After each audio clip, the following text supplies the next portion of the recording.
Shalom, selamat datang di online service AEJF Pio. Perkenalkan, saya Tina selaku host untuk kebaktian hari ini. Senang sekali saya dapat menyambut Anda dalam online service kali ini. Apa kabar semua? Semoga kita selalu dalam perlindungan dan kasih Tuhan. Saya ingin menyambut Anda yang baru pertama kali bergabung dengan online service kami. Selamat datang, kami sangat senang dapat melayani Anda semua. Saudara, apabila Anda ingin membagikan pokok doa Anda yang sudah terjawab, atau Anda mempunyai pergumulan doa yang ingin Anda doakan bersama kami, silakan klik tautan di bawah ini dan kami akan berdoa bersama-sama dengan Anda. Kami juga mempunyai kelompok kecil yang dinamakan iCare. Jangan lupa untuk bergabung dengan iCare yang tersedia. Silakan follow sosial media kami agar Anda dapat selalu terhubung dengan kami. Sesaat lagi kita akan masuk dalam ibadah. Mari kita persiapkan hati, kita berikan penyembahan yang terbaik untuk Tuhan kita. Selamat beribadah, Tuhan Yesus memberkati.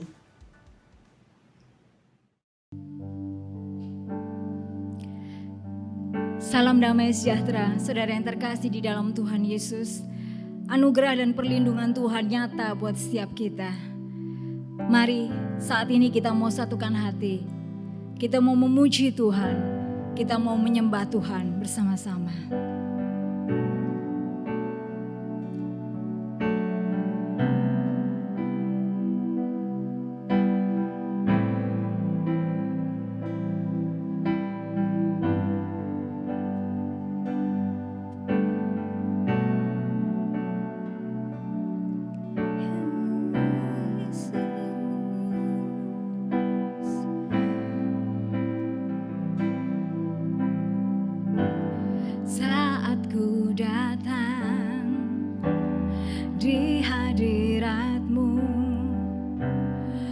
Sujud menyembahmu,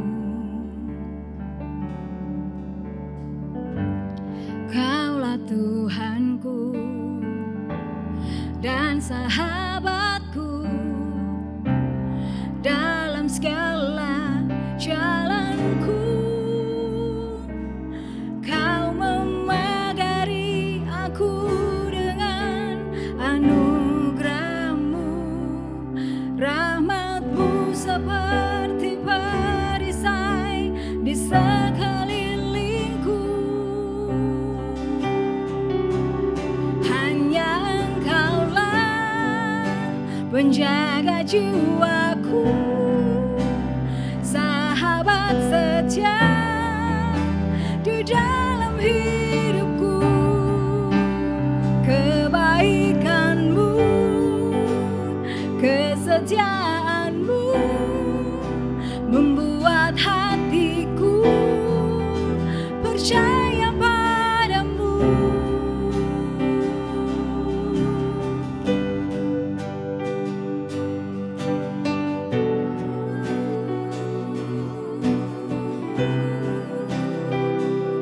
Kami datang di hadirat-Mu Tuhan. Saat ku datang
memagari aku dengan anugerah-Mu, rahmat-Mu seperti perisai di sekelilingku.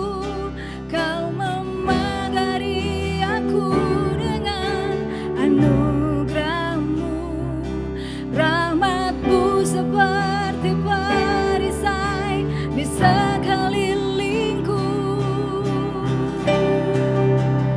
Hanya Engkaulah menjaga jiwaku, sahabat setia di dalam hidupku.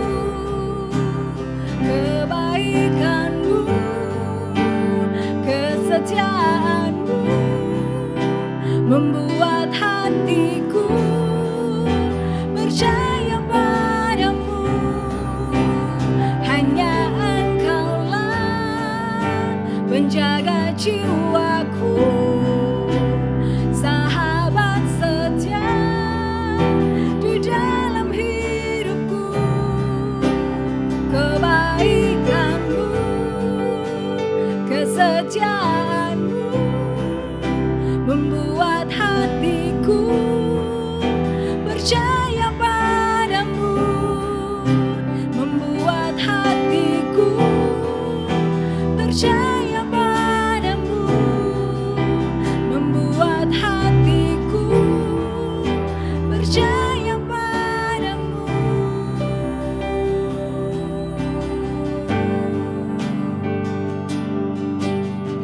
Haleluya Tuhan, haleluya Tuhan. Terima kasih Yesus Tuhan. Terima kasih Tuhan. Terima kasih ya Tuhan.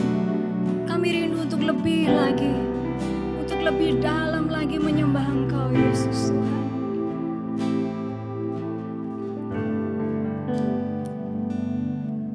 Dalam hadirat-Mu ada ketenangan.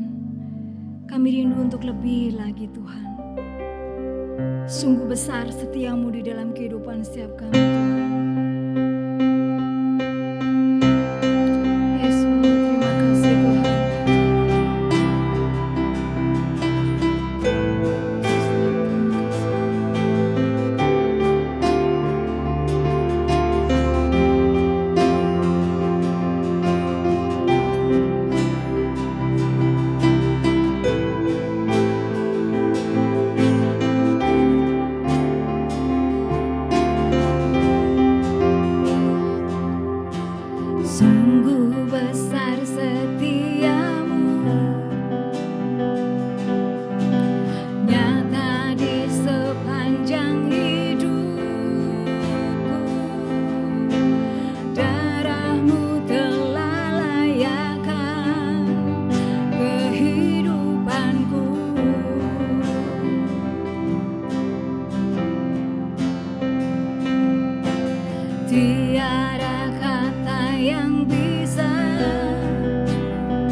Ku tinggikan Engkau Tuhan, melebihi segalanya, lebih dalam ku menyembah, dalam roh dan kebenaran. Ku tinggikan Engkau Tuhan, melebihi segalanya, lebih dalam ku menyembah,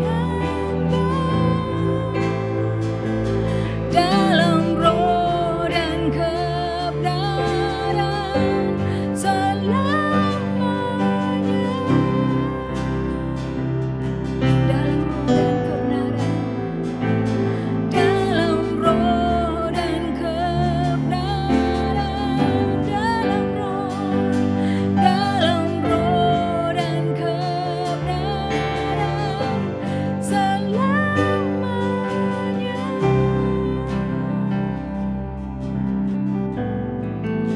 Yesus Tuhan, Engkau yang layak ditinggikan Tuhan. Segala pujian hormat hanya bagi Engkau.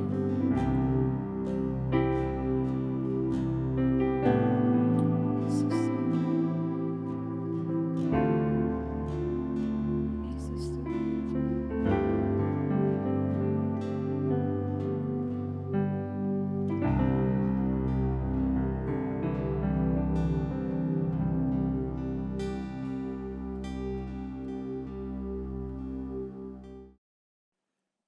Bapak, terima kasih. Pagi ini bersyukur kalau kami diberkati dengan kesehatan, dengan kekuatan, dan tentu saja kami yakini bahwa itu Tuhan yang memberikan. Kalau hari ini kami diberikan waktu untuk kami boleh bersama-sama belajar Tuhan, mari kami mau buka hati kami, pikiran kami, telinga kami, supaya pada pagi hari ini kami boleh dikuatkan oleh firman-Mu. Mari Roh Kudus berbicara atas kami semuanya, baik buat hamba-Mu yang berbicara maupun buat setiap jemaat Tuhan yang mendengar pada pagi hari ini. Kami siap diberkati, kami siap dikuatkan, kami siap diteguhkan. Terima kasih Bapak, terima kasih. Kami berdoa dalam satu nama, Tuhan Yesus Kristus. Amin. Ya, shalom. Bapak Ibu jemaat Tuhan yang terkasih, apa kabarnya hari ini? Saya yakin dan percaya bahwa Anda semuanya hari ini ada di dalam pemeliharaan Tuhan yang sempurna. Amin. Thank you untuk para volunteer yang sudah melayani kita pada pagi hari ini. Terus semangat tim, God bless you. Ya, saya akan mulai dengan sebuah pernyataan seperti ini Bapak Ibu jemaat Tuhan yang terkasih. Sebagai orang percaya, hidup kita, saudara dan saya adalah hidup yang luar biasa. Ya, kenapa luar biasa? Karena kita adalah orang-orang yang sudah dimerdekakan. Setuju dengan saya? Ya. Pertanyaannya adalah dimerdekakan dari apa? Ya, dimerdekakan dari segala perhambaan atas dosa dan hukuman atas dosa. Di dalam perjalanan iman seseorang, setiap orang percaya mempunyai 3 fase yang harus dia lalui. Yang pertama adalah fase dibenarkan secara posisi. Ini berbicara tentang ketika seseorang itu menerima Kristus sebagai Tuhan dan Juru Selamat pribadi. Makanya posisi sebagai hamba dosa, posisi sebagai budak dosa sudah beralih. Karena apa? Karena sudah dimerdekakan. Dimerdekakan oleh apa? Oleh penebusan darah Kristus. Ya, kita yang seharusnya menjadi hamba dosa sudah ditebus lunas oleh apa? Darah Kristus. Sehingga hari ini posisi kita berubah menjadi orang yang sudah dimerdekakan, dibenarkan. Ini fase yang pertama. Ya, dimulai dari dibenarkan secara posisi. Posisi kita diubahkan dari hamba dosa menjadi hambanya Tuhan. Dimerdekakan dari segala hukum dosa. Nah, fase yang kedua adalah dibenarkan secara progresif. Fase ini berbicara ketika seseorang setelah menerima Kristus, setelah lahir baru. Nextnya adalah di dalam hidupnya dia akan masuk dalam proses. Proses ini mempunyai tujuan utama, yaitu apa? Serupa dengan Kristus. Jadi Bapak Ibu jemaat Tuhan yang terkasih, kita semuanya hari ini sebagai orang percaya, setelah kita lahir baru, kita akan masuk dalam fase kedua, yaitu kita berproses, di mana hidup kita semakin hari harusnya menjadi serupa dengan gambaran Kristus. Ini yang harus kita kejar. Ini harus menjadi tujuan kita dalam hidup kita hari ini. Nah, tetapi permasalahannya adalah begini, Bapak Ibu jemaat Tuhan yang terkasih. Seringkali dalam fase ini banyak tantangan yang muncul, banyak tantangan yang kita hadapi. Karena tentunya selama kita hidup di dunia ini tidak mudah buat kita untuk kita berjuang mempertahankan iman kita. Tentu saja kita tahu bahwa hari ini banyak sekali nilai-nilai, banyak sekali hal-hal yang ada di dalam hidup kita, ada di sekitar kita, itu adalah hal-hal yang tidak sesuai dengan firman Tuhan. Makanya di dalam fase ini kita perlu bekerja keras, kita perlu sebuah kesadaran bahwa kita adalah orang yang sudah dimerdekakan. Jadi ketika kita harus melalui fase ini, kita akan tetap teguh mempertahankan iman kita. Kita akan tetap teguh untuk mengejar serupa dengan Kristus. Kemudian fase yang ketiga adalah fase dibenarkan secara sempurna. Nah, di dalam fase ini kita semuanya sudah mendapatkan janji Tuhan secara nyata. Kita bisa face to face dengan Kristus. Artinya bahwa kita sudah pulang ke surga, kita sudah bersekutu bersama-sama dengan Allah Bapa di sana. Nah, 3 fase ini yang saya mau bahwa kita semuanya memahami sebelum nanti kita akan belajar lebih lanjut tentang kebenaran yang akan membuat kita semakin dikuatkan di dalam iman kita. Baik Bapak Ibu jemaat Tuhan yang terkasih, masih di dalam tema Living in Freedom. Hari ini ya selama 2 bulan gereja kita punya tema Living in Freedom, dan hari ini, hari Minggu ini, judul khotbah saya adalah tantangan. Di mana saya rindu kita semuanya hari ini bisa menyadari bahwa hidup kita tentunya tidak datar-datar saja, tetapi di sana akan ada banyak hal, dan tentunya melalui firman ini, melalui khotbah ini saya rindu bahwa kita semuanya dikuatkan. Siap belajar bersama-sama Bapak Ibu jemaat Tuhan yang terkasih? Ya, kita akan belajar dari kitab 2 Petrus. Kitab 2 Petrus pasal yang kedua, sekarang kita sampai pasal yang kedua. Ya, ayatnya kita akan belajar ayat 1 sampai ayat 10. Mari kita akan buka bersama-sama dari kitab 2 Petrus. Pasal 2 ayat 1 sampai dengan 10. Dari ayat 1 sampai ayat 10 ini kita akan cermati bersama-sama apa saja yang Petrus ingatkan buat kita semuanya hari ini untuk tetap menjaga iman kita. Kita akan bahas satu persatu Bapak Ibu jemaat Tuhan yang terkasih. Mari seberapa yang bisa buka Alkitab silahkan siapkan Alkitabnya. Kita akan pelan-pelan belajar hari ini supaya kita semuanya dimengertikan banyak hal tentang kebenaran pada hari ini. Siap belajar? Tepuk kiri kanan sehingga katakan yuk sama-sama belajar yuk, siap belajar. Oke, kita akan pelan-pelan, saya akan mulai dari ayat yang pertama. Kitab 2 Petrus pasal yang kedua, saya akan bacakan buat kita semuanya Bapak Ibu jemaat Tuhan yang terkasih. Kita mulai dari ayat yang pertama. Di sana judul perikopnya adalah nabi-nabi dan guru-guru palsu. Sebagaimana nabi-nabi palsu dahulu tampil di tengah-tengah umat Allah, demikian pula di antara kamu akan ada guru-guru palsu. Mereka akan memasukkan pengajaran-pengajaran sesat yang membinasakan. Bahkan mereka akan menyangkal penguasa yang telah menebus mereka dengan jalan, dan dengan jalan demikian segera mendatangkan kebinasaan atas diri mereka. Sampai di sini dulu Bapak Ibu jemaat Tuhan yang terkasih. Ayat 1, di sana Petrus menuliskan bahwa ada tantangan di dalam hidup setiap orang percaya. Yaitu apa? Tantangan untuk menghadapi pengajaran-pengajaran palsu.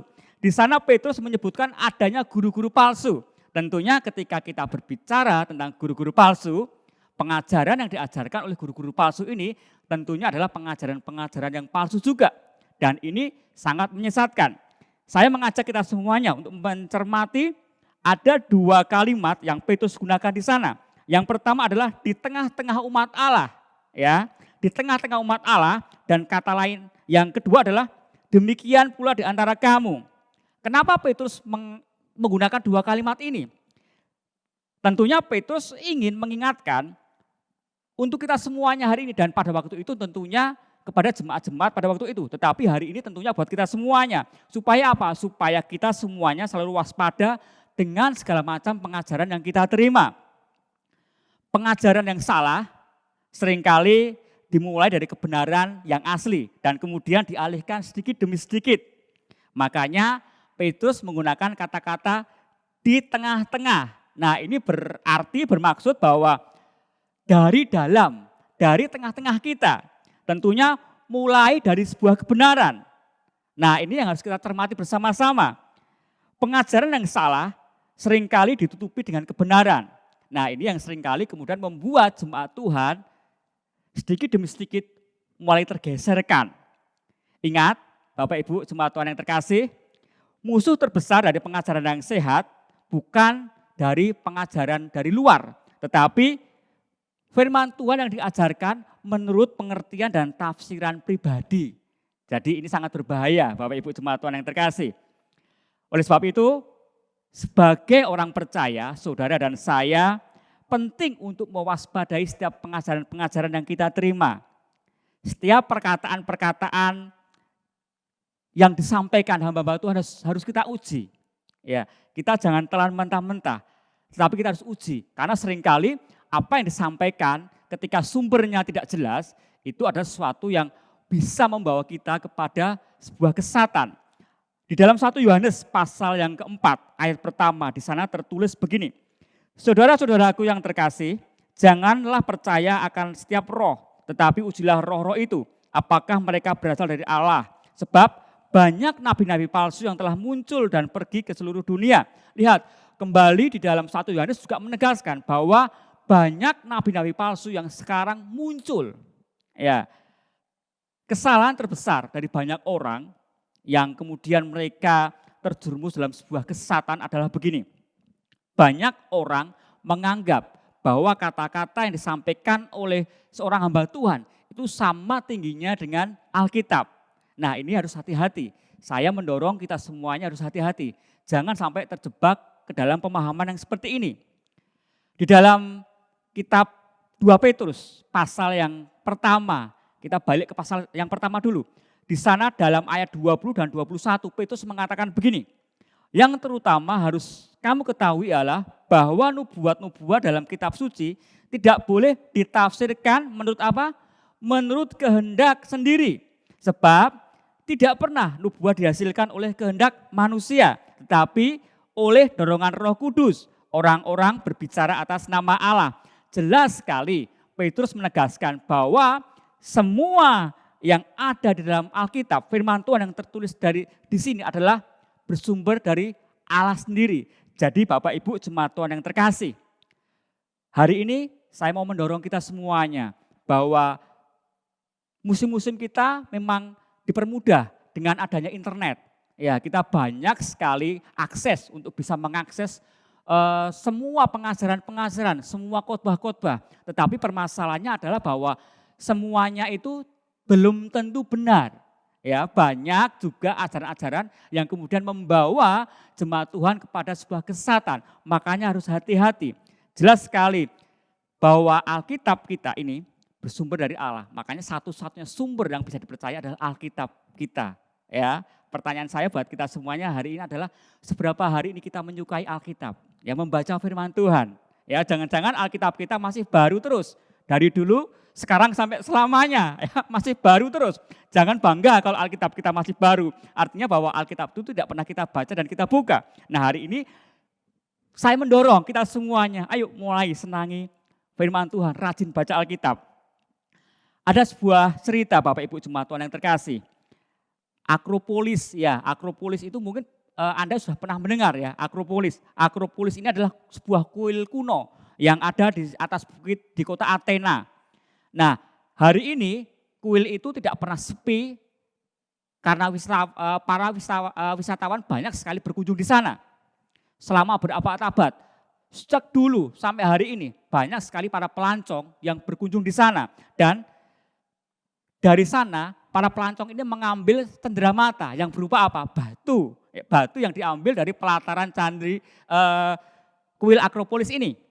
Nah, pertanyaannya adalah bagaimana mungkin selama bertahun-tahun batu-batu ini tidak pernah habis. Ya, ini mudah Bapak Ibu jemaat Tuhan yang terkasih. Karena ternyata setiap beberapa bulan itu ada sebuah truk yang berisi batu-batu. Truk ini mengambil batu-batu pualam dari tempat lain. Yang kemudian mereka sebarkan di tempat-tempat di halaman kuil itu. Jadi setiap bulan, setiap hari, ya, para pelancong ini tidak pernah kehabisan batu-batu ini. Dan mereka mengira bahwa batu yang mereka ambil sebagai tanda mata, cenderamata ini adalah batu asli dari zaman kuno. Tetapi tidak, ternyata batu-batu ini adalah batu-batu yang di-drop. ya beberapa bulan sekali berkala ke sana. Jadi batu-batu itu tidak pernah habis di sana.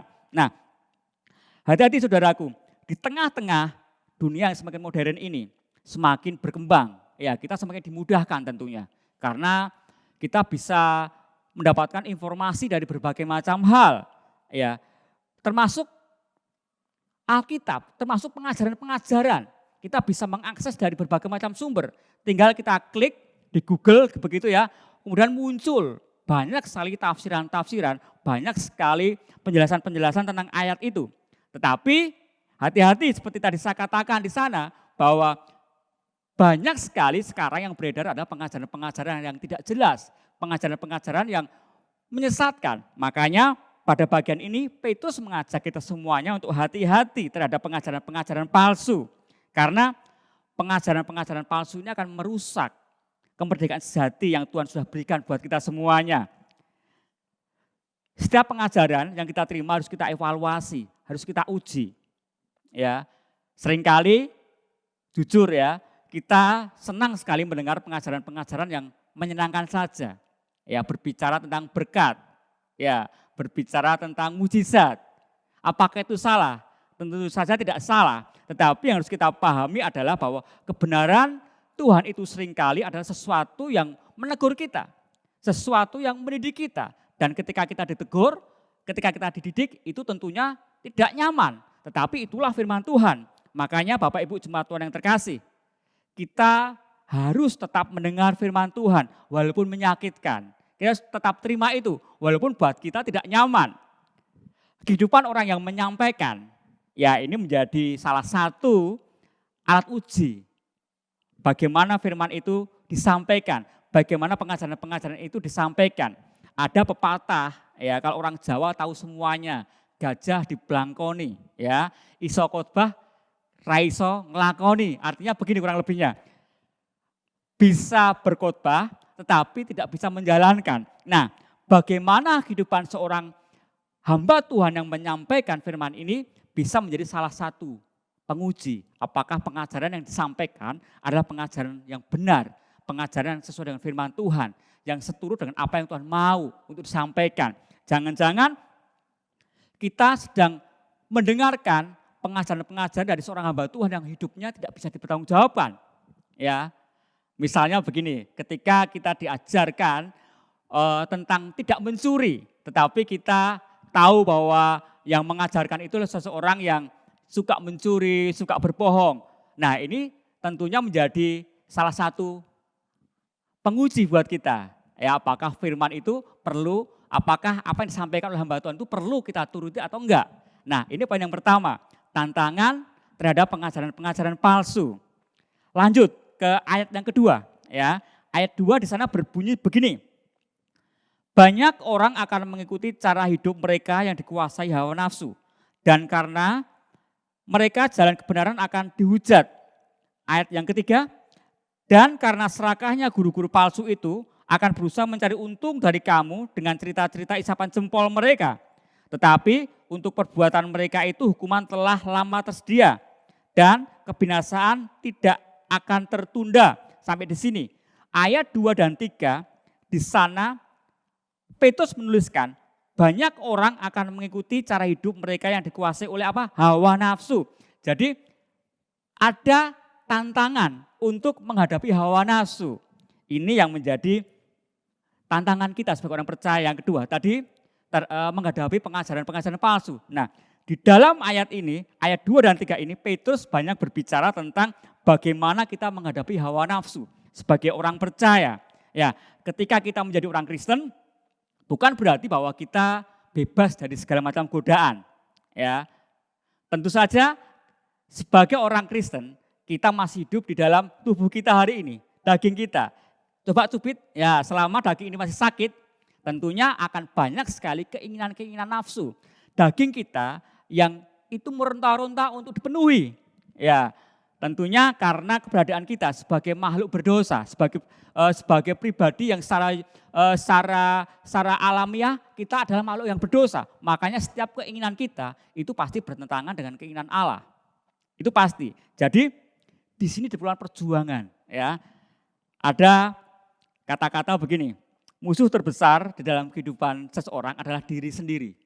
Ya, setuju dengan saya. Ya, musuh terbesar kita adalah diri kita sendiri. Ya, beberapa waktu yang lalu saya berbincang-bincang dengan teman-teman yang pada saat itu sedang menyusun skripsi begitu ya. Dan mereka kebanyakan mengalami kesulitan. Ya, kesulitannya apa? Ternyata bukan masalah materi-materinya, tetapi masalah apa? Masalah mengatur waktunya. Ya, masalah mengatur waktunya. Karena apa? Karena banyak di antara mereka itu adalah orang-orang yang tidak hanya kuliah saja, tetapi mereka juga bekerja dan mereka juga punya kesibukan di luar. Jadi mereka akan sulit mengatur waktunya. Nah, inilah kesulitan mereka ketika mereka harus berhadapan dengan diri sendiri. Ya, belum lagi dengan kemalasan yang ada. Males rasanya ya, ketika sudah menghadap ke laptop, sudah mulai ngetik, ya ada rasanya males. Nah, ini musuh terbesar. Dan hari ini kita juga diingatkan kembali oleh Petrus bahwa musuh terbesar di dalam hidup kita adalah hawa nafsu kita. Kenapa? Demikian. Ya, hawa nafsu seringkali lebih menggoda daripada kebenaran. Lebih menyenangkan nampaknya. Ya, banyak orang yang tidak bertahan mengikuti kebenaran karena hawa nafsu yang menggoda ini. Mereka terjatuh ya karena keinginan daging mereka. Ada sebuah cerita Bapak Ibu jemaat Tuhan yang terkasih. Seorang musafir, seorang pedagang, ya dia berkeliling berdagang dari kota ke kota pada zaman dahulu begitu, dan dia punya seekor onta untuk membawa barang-barang bawaannya. Suatu ketika dia harus bermalam di padang pasir dan dia kemudian mendirikan sebuah tenda dan kemudian dia istirahat. Ontanya ditaruh di luar tenda begitu ya. Dan kemudian ketika dia tidur, tiba-tiba di kakinya ada yang rasanya nyenggol-nyenggol begitu ya. Kemudian dia bangun. Ketika dia bangun dia lihat apa? Kepala onta itu sedang mencium-cium kakinya, mengendus-endus kakinya. Dan si pedagang ini berpikir, enggak apa-apa, cuma onta kasihan juga dia di luar, mungkin dia kepingin melihat ke dalam. Kemudian dia lanjutkan tidur lagi. Dan tidak berapa lama kemudian dia merasa bahwa di perutnya, di pinggangnya begini ya, itu ada yang nyenggol-nyenggol juga. Dan ketika dia bangun, apa yang dia lihat? Yang dia lihat adalah apa? Kepala onta dan leher ontanya. Jadi leher dan kepala onta sudah masuk ke dalam tendanya. Ya, dia berpikir, oh enggak apa-apa. Cuma onta enggak apa-apa, kasihan juga dia. Nah kemudian dia dengan nyamannya dia tidur lagi. Kemudian tidak berapa lama dia merasa dingin. Ya karena kan di padang pasir ya, kalau malam hari kan dingin sekali.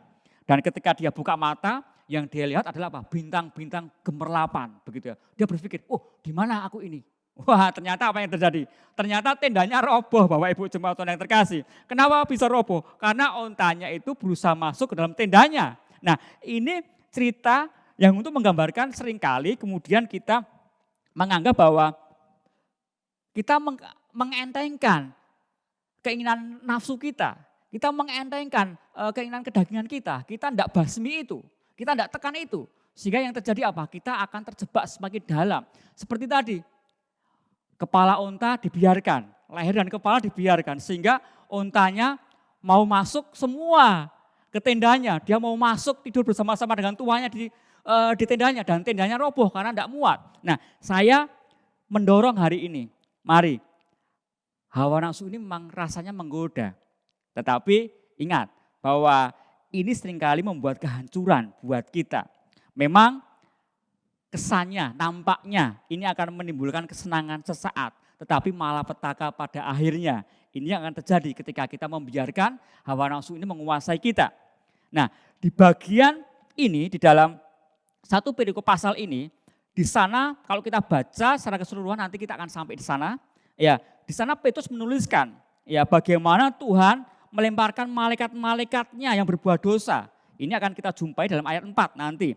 Juga bagaimana Tuhan memusnahkan dunia pada zaman Nuh. Kita akan temui itu di ayat 5 nanti.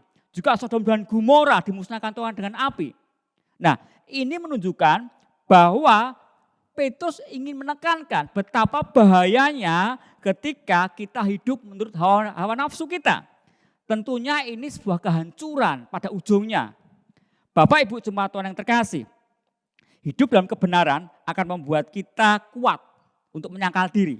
Ya, kasih membuat kita bisa mengatasi keinginan diri. Nah, ini yang harus kita pahami bahwa hidup di dalam hawa nafsu memang nampaknya kesannya menyenangkan, tetapi ujungnya adalah sebuah kehancuran. Maka jelas dalam ayat 2 ini Petrus mengatakan bahwa tantangan buat orang percaya adalah apa? Hidup menurut hawa nafsu. Nah, ini harus kita hari ini mau kita benar-benar ya, kita harus benar-benar hidup seturut dengan keinginan Allah, bukan keinginan nafsu kita. Ini poin yang kedua yang kita bisa pelajari. Nah, kita akan lanjut. Sekarang kita sampai di ayat 4. Ayat 4 kita akan baca bersama-sama ya. Saya akan bacakan buat kita semuanya. Sebab jikalau Allah tidak menyayangkan malaikat-malaikat yang berbuat dosa, tetapi melemparkan mereka ke dalam neraka dan dengan demikian menyerahkannya ke dalam gua-gua yang gelap untuk menyimpan mereka sampai hari penghakiman. Dan jikalau Allah tidak menyayangkan dunia purba, tetapi hanya menyelamatkan Nuh, pemberita kebenaran itu, dengan 7 orang lainnya ketika ia mendatangkan air bah atas dunia, orang-orang fasik. Dan jikalau Allah membinasakan kota Sodom dan Gomora dengan api, dan dengan demikian memusnahkannya dan menjadikannya satu peringatan untuk mereka yang hidup fasik di masa-masa kemudian. Tetapi ia menyelamatkan Lot, orang yang benar, yang terus-menerus menderita oleh cara hidup orang yang tidak mengenal hukum dan yang hanya mengikuti hawa nafsu mereka. Sebab orang benar ini tinggal di tengah-tengah mereka. Dan setiap hari mereka mendengar perbuatan-perbuatan mereka yang jahat itu. Sehingga jiwanya benar-benar tersiksa. Maka nyata bahwa Tuhan tahu menyelamatkan orang-orang saleh dari pencobaan. Dan tahu menyimpan orang-orang jahat untuk disiksa pada hari penghakiman. Sampai di sini Bapak Ibu Jemaat Tuhan yang terkasih. Jelas ayat 9 mengatakan begini.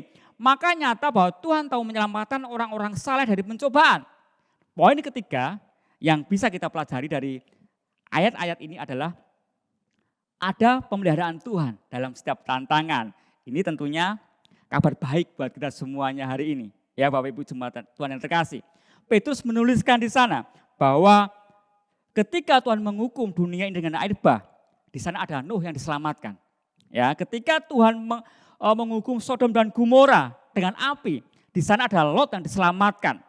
Ini tujuan Petrus adalah apa? Untuk meneguhkan setiap orang percaya pada waktu itu. Supaya jangan khawatir. Walaupun mungkin rasanya kita seperti menderita ketika kita hidup dalam kebenaran. Tetapi selalu ada pembelaan Tuhan di dalam kehidupan orang-orang percaya. Jelas ayat-ayat ini menguatkan kita hari ini. Ya, bagaimana Nuh yang hidup di tengah-tengah orang jahat, orang-orang fasik, Tuhan selamatkan di sana.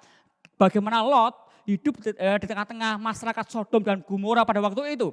Yang begitu jahatnya di mata Tuhan, tetapi Tuhan menyelamatkan Lot. Nah, Bapak Ibu Jemaat Tuhan yang terkasih, hari ini saya mau mengajak begini, pilihlah kebenaran walaupun menyakitkan sekarang, tetapi menimbulkan kebahagiaan di masa depan.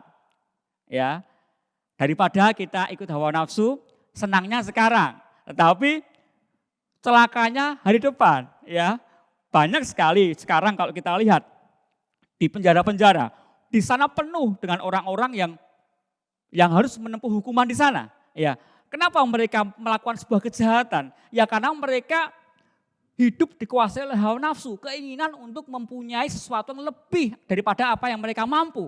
Sehingga mereka banyak sekali melakukan kejahatan di sana.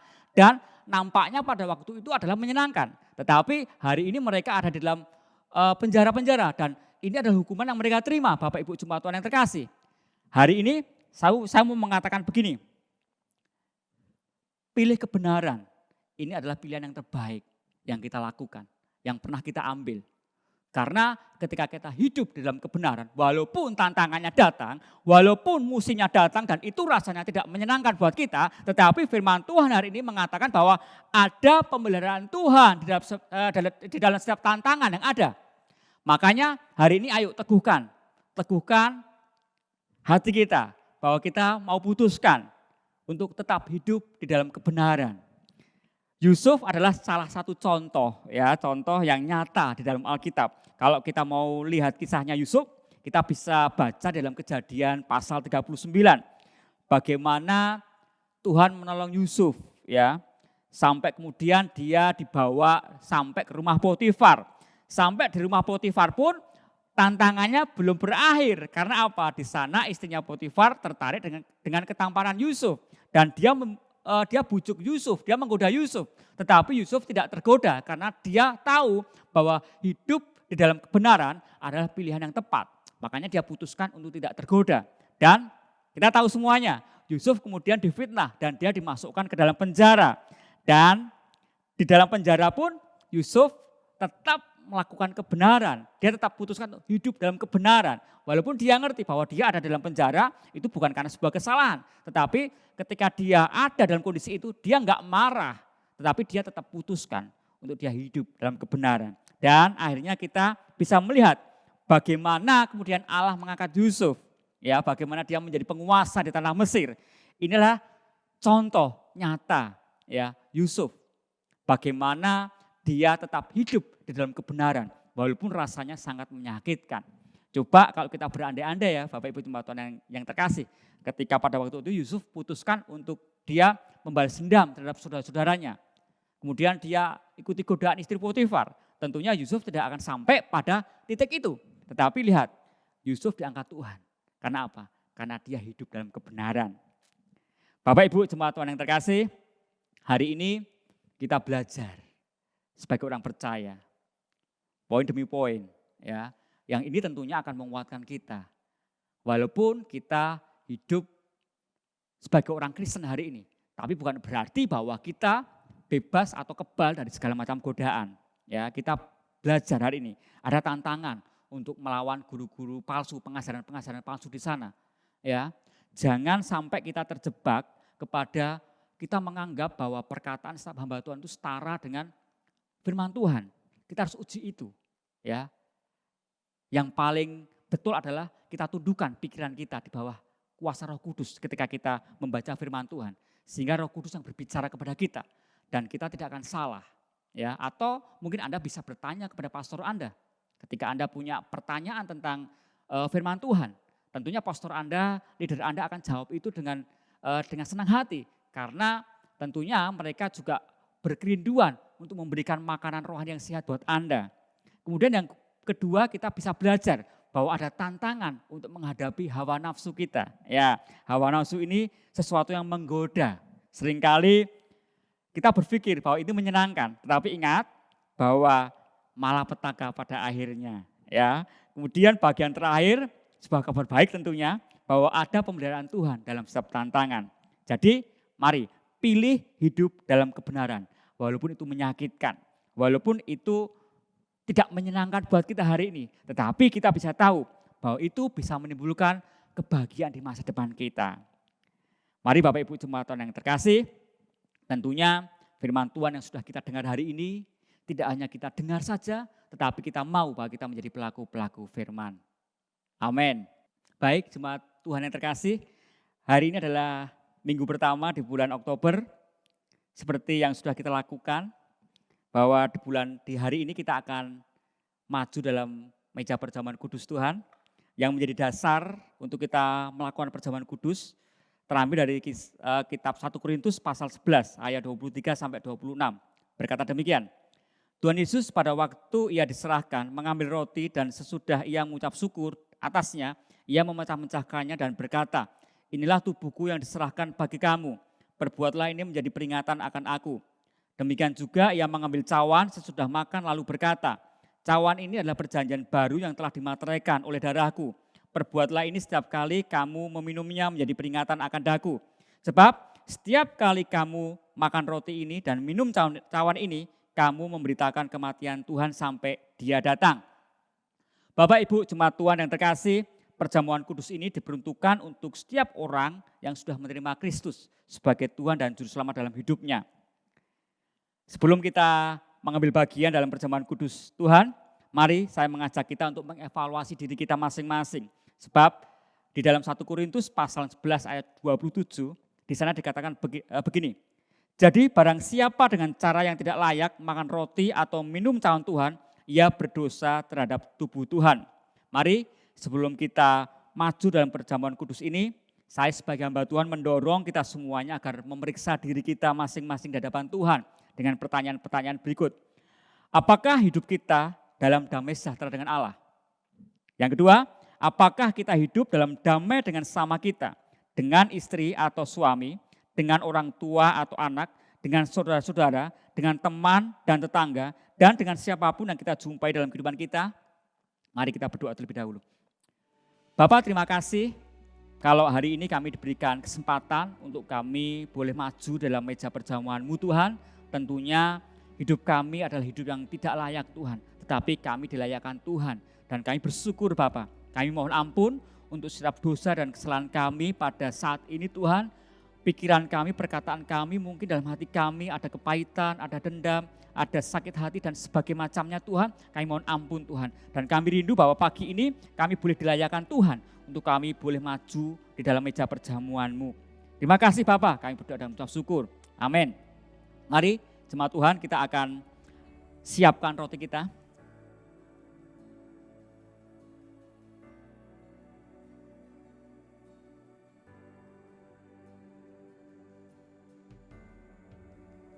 Yuk kita angkat roti kita dengan tangan kita tinggi-tinggi sebagai wujud penghormatan kita akan tubuh Kristus. Roti yang dipecah-pecahkan ini adalah persekutuan dengan tubuh Yesus Kristus Tuhan kita yang diserahkan bagi kita. Makanlah dengan mengingat pengorbanan Yesus Kristus, anak domba Allah.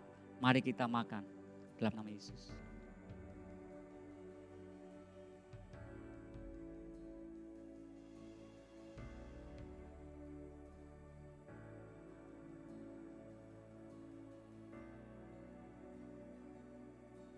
Mari kita siapkan cawan kita dan kita angkat tinggi-tinggi dengan tangan kanan kita.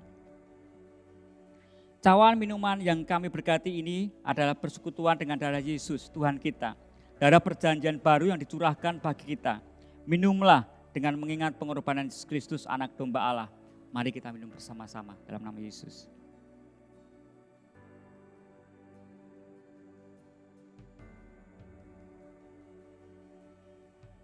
Bapak Ibu jemaat Tuhan yang terkasih, hendaklah masing-masing kita mengucap dalam hati begini. Pujilah Tuhan hai jiwaku, pujilah namanya yang kudus hai segenap batinku. Pujilah Tuhan hai jiwaku dan jangan lupakan segala kebaikannya. Dia yang mengampuni segala kesalahanmu, yang menyembuhkan segala penyakitmu. Dia yang menebus hidupmu dari lubang kubur, yang memokatai engkau dengan kasih setia dan rahmat-Nya. Amin. Mari kita berdoa bersama-sama. Bapak, terima kasih untuk kesempatan ini kami boleh maju dalam meja perjamuan-Mu Tuhan. Dan tentunya kami boleh mengingat sebuah karya besar yang Tuhan sudah lakukan atas hidup kami. Yaitu pengorbanan-Mu, penebusan-Mu Bapak. Sungguh suatu hal yang sangat-sangat bernilai yang tidak bisa kami tukar dengan apapun. Darah Yesus, tubuh Kristus Bapak. Terima kasih Bapak, mampukan kami untuk kami hidup benar di mata-Mu Tuhan. Untuk kami tetap hidup layak di mata-Mu Bapa. Terima kasih Bapa, terima kasih. Hamba-Mu berdoa pada pagi hari ini untuk setiap jemaat Tuhan yang boleh mendengar firman pada pagi hari ini. Biar firman Tuhan yang sudah disampaikan boleh menjadi penguatan dalam kehidupan mereka. Mereka boleh menyiapkan diri mereka, mereka boleh waspada bahwa dalam hidup mereka ada tantangan-tantangan. Tantangan tentang pengajaran-pengajaran palsu, tantangan untuk melawan hawa nafsu Bapak. Yang terlebih mereka diingatkan bahwa ada penyertaan Tuhan di dalam setiap tantangan-tantangan dalam hidup mereka. Mari Roh Kudus berbicara atas setiap kami, terjemahkan Bapak untuk setiap kami yang mendengar pada pagi hari ini. Sehingga kami boleh dimengertikan sebagaimana kami harus mengerti sesuai dengan firman-Mu Tuhan, sesuai dengan kehendak-Mu Bapak. Terima kasih hamba-Mu berdoa untuk setiap jemaat Tuhan yang pagi hari ini mungkin sedang ada dalam pergumulan, entah itu sakit penyakit, entah itu hubungan, entah itu ekonomi dan permasalahan yang lainnya Bapak. Hamba-Mu berdoa bahwa tangan Tuhan adalah tangan yang terlalu kuat untuk menopang kami, menopang segala hidup kami yang lemah ini Bapak. Dan kami merasa kuat karena kami ada di tangan Tuhan, tangan yang begitu mengasihi kami Bapak. Terima kasih Tuhan Yesus, terima kasih, terima kasih. Mari jemaat Tuhan, kita akan angkat tangan kita akhiri ibadah kita pada pagi hari ini. Firman Tuhan sudah disampaikan kepadamu hari ini. Dan jikalau engkau mendengar baik-baik dan melakukannya, maka Tuhan Allahmu akan mengangkat engkau terus naik. Dia akan menjadikan engkau kepala dan bukan ekor. Engkau terus diangkat naik, tidak menjadi turun. Dan biarlah damai sejahtera Tuhan, sukacita Tuhan yang melebihi segala akal budimu akan pimpin engkau dari hari ini sampai selama-lamanya. Berkat dalam nama Bapa, Putra, dan Roh Kudus. Amin. Puji Tuhan. Selamat hari Minggu saudaraku yang terkasih, sampai ketemu minggu depan di ibadah-ibadah kita selanjutnya. Dan tetap jaga kesehatan, protokol kesehatan, dan satu hal lagi, jangan lupa bahagia. God bless you.